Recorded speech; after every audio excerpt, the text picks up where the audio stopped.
Hey, Mike Moo here. I'm recording this on the new Rode NT1 fifth generation studio condenser microphone. It's $250.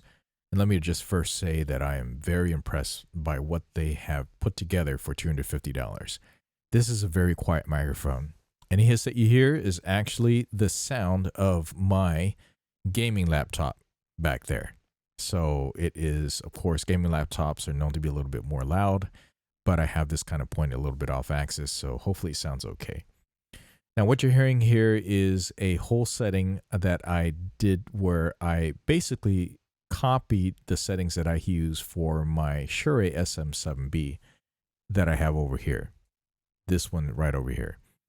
So I got it to sound pretty darn close with just settings that I adjusted in the Rodecaster Pro 2. And I'll jump over to the SM7B so you can hear a little bit of a difference there. So this is the Rode SM7B, and of course this is a dynamic microphone. All right, one's a condenser, one's dynamic. So I'm going to switch back over to NT1 5th gen. This, of course, is the NT1, back to the NT1 5th gen.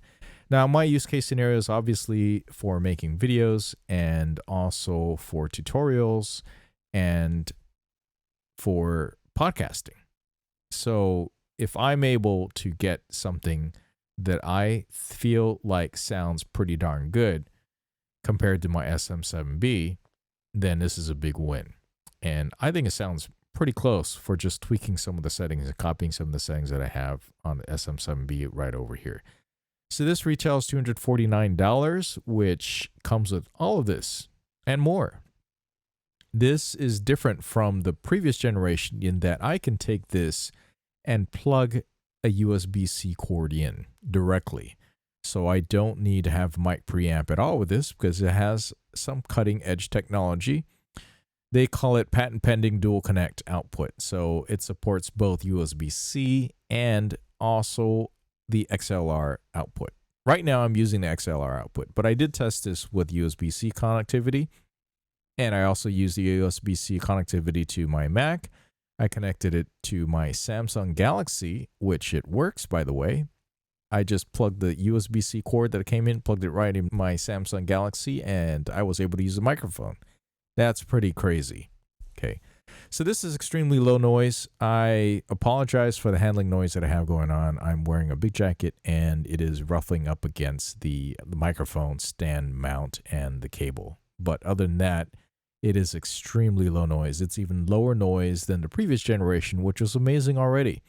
4 dB. Apparently, it is the world's quietest studio condenser microphone.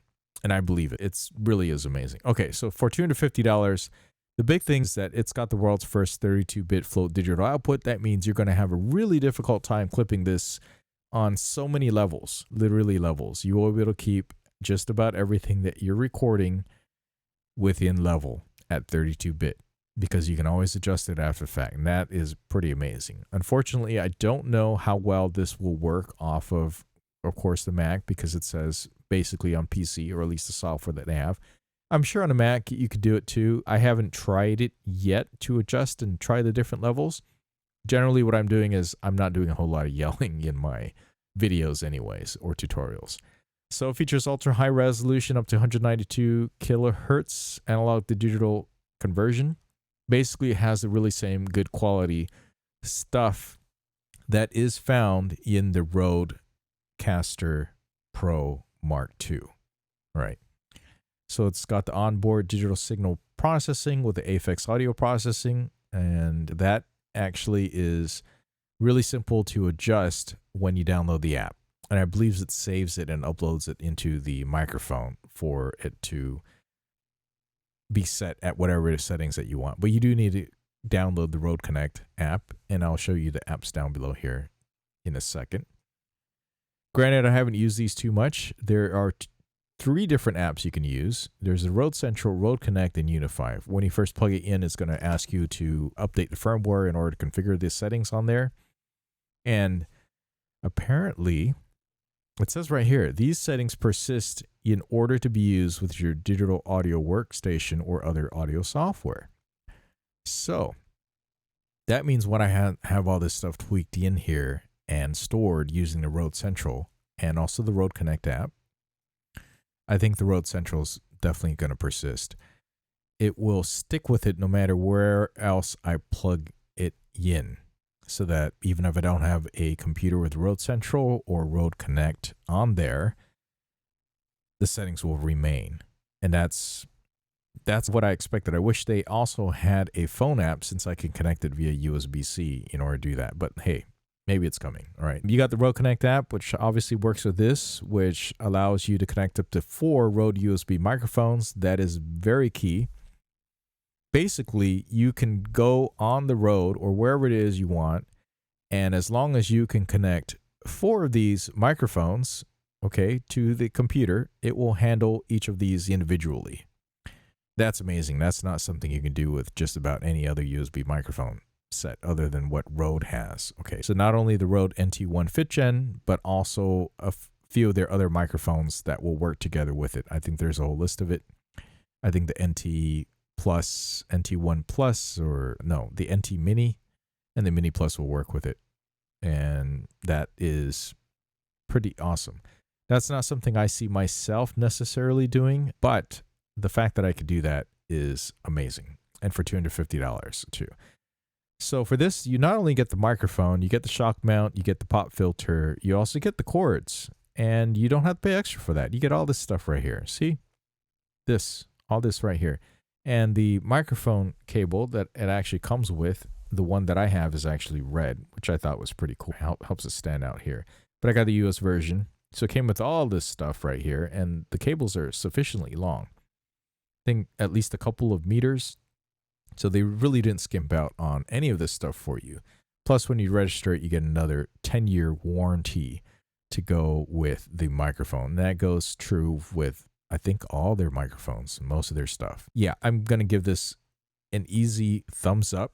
I think this is the best microphone that you can get for $250 at this very moment in time. However, there is one that I also use, and I use this for the USB settings. And that is, and I did a little thing about the Shure MV7 because obviously when they released this, they switched it up to make it sound like it was like the cheaper USB version of the SM7B. Okay. Which it isn't. It comes relatively close, but it's definitely not the same. Now, I have not tested this with getting it to sound like SM7B. Maybe I should. Maybe I'll do a little video about that and how that sounds. But it sounds pretty darn good already, connected specifically to whatever system I'm using. So I just recently did a video where I used Camtasia, and I just connected via USB-C and ran it right to the computer without any other processing, and it worked out great. Now, what the MV7 has over the NT1 5th Gen is that it's USB, right? It also has both of the types of connectors, USB and this, but this right here and this right here are different. You have USB-C going on with the NT1, and you do not have a headphone output, so it doesn't process the output at all, whereas MV7 does it all in one, which is perfect for solo creators who are on the go or who also want to connect up via the XLR. So that's one thing that they have. Another is that there is control of the levels right here for both the headphones and the microphone, and it's a touch control. And that's something that you don't have with the NT1. That's something you're going to have to control through the software interface that is free. You just download it and you just connect it that way and adjust it. I'm going to have to say that if I just had to pick one, it's going to be the NT1 5th Gen all the way.